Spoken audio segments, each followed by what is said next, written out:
one more time. We're back here together again.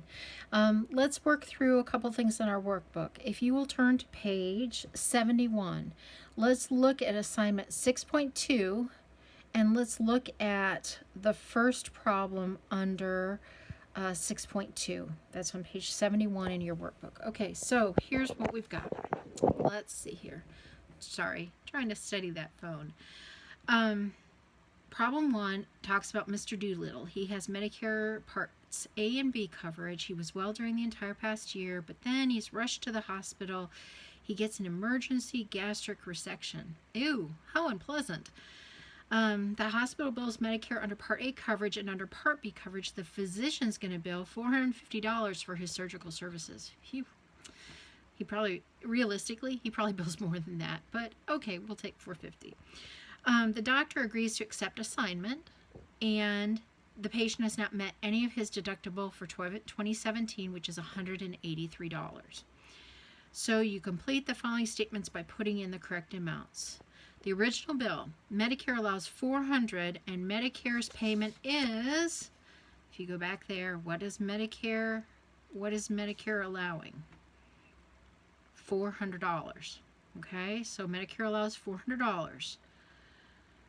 So if you take $400 and then you subtract the deductible. Now this is for A under problem number 1 on assignment 6.2 on page 71. So A, Medicare allows $400. You take the $400, you subtract the deductible. What was his deductible? $183. What does that give you? $217. Okay, so you've got $217. What's 80% of that? Because remember, Medicare pays 80%. 80% times 217 is $173.60. So the answer for Part A, Medicare allows $400, Medicare payment is $173.60. Hopefully that will make sense. You may have to write it down like that as you work it. You've got to go back and look at your formulas and see what it is, but this is what it is. Part B, patient owes the doctor. What does the patient owe the doctor? Well, patient owes that $217, that difference between Medicare allows and the deductible. So you go back. Medicare allows $400. The patient's deductible was $183. 400 minus 183 is 217. So starting Part B, $217 is what the patient owes. Now 80% was already paid for by Medicare. That was that $173.60.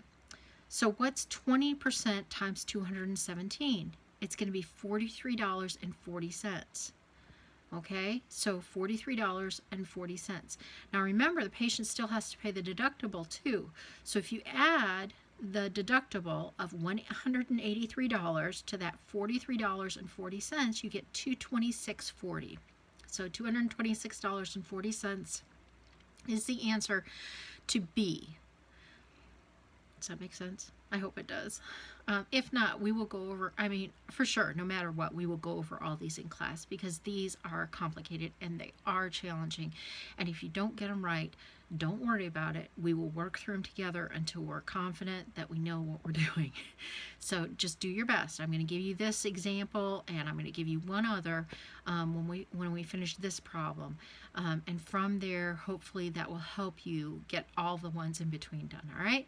So hang in there. Part C, what is the doctor going to write off as a courtesy adjustment? Well, okay. He billed Medicare $450. Remember, that was his fee back up at the top, that he bills $450 for surgical service. But Medicare only allows $400, and since he's taking assignment, he's going to have to write off that $50 in between. So the answer to C, the courtesy adjustment, is $50. It's the difference between what he billed, $450, and what Medicare said it would pay or allow, which is $400. So those are the answers to A, B, and C for 6.2 problem number 1, Mr. Doolittle, on page 71. So let me flip the page here, and I'd like you to go to page 73 in your book. And let's take a look at problem 6. It's the top of page 73. And that problem is with good old Mrs. Smith, a Medicare patient. She had surgery, and the participating physician's fee is $1,250. That sounds about right.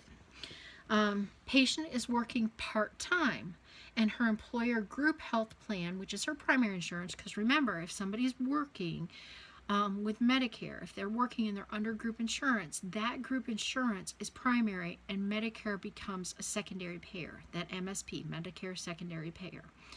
So her group insurance allows $1,100. Okay, so you've got $1,250 billed, $1,100 is allowed, and then they applied $500 to her deductible and paid 80% of $600. Sounds like all sorts of craziness, right? So let's see how in the world we figure this out. So A, let's look at A. The amount paid by the plan. Okay, so what did the plan allow? $1,100, right? And it says here that they applied a $500 deductible. So $1,100 minus $500 is $600. Now remember, we're going to deal with Medicare next. Actually, by the plan. The plan's going to pay 80%. So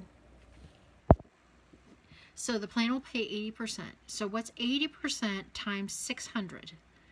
That's that difference. 1,100 minus 500 is 600. 600 times 80% is $480. So that $480 is what is paid by the plan for number A under problem 6 on top of page 73. B, the spouse's employer group health plan, that's going to be your secondary insurance, which bumps Medicare down even further, is billed for the balance. And that, the question is, what else, or what is that balance, what amount is that? The program has a $500 deductible and pays 100% of the fee billed minus the deductible. So, okay, let's start again. The original bill is $1,250. $480 was paid by her group insurance, because remember, that's what we did in Part A, that $480. So $1,250 minus $480 is $770. Okay, there's a $500 deductible on this plan, so you take off $500. $770 minus the $500 deductible is $270. So her spouse's plan is going to pay $270. So A is $480. B is $770. That's how much was billed to the plan. And the plan itself, this is part C, I guess you would say, so to speak, is going to pay $270. All right? So it says, you send copies of the remittance advice from the 2 health group plans and submit a claim to Medicare. Good old Medicare. They're number 3 on the list, which is the third insurance for $1,250. But what's the balance at this point? Well, okay, $1,250. Subtract by the $480 paid by the first plan, subtract it by the $270 paid by the second plan is $500. So that $500 that's remaining, that's what you're going to send in to Medicare to bill. Okay? I hope that makes sense. If it doesn't, don't worry about it. We will cover it Monday in class. But I wanted to give you those 2 answers to work off of to try and help you through this process. All right? Okay. So reach out to me. If you have questions or problems or you're not understanding something, please, please, please reach out to me. Email me at my nicc.edu email, and I will gladly get back to you and help you through these.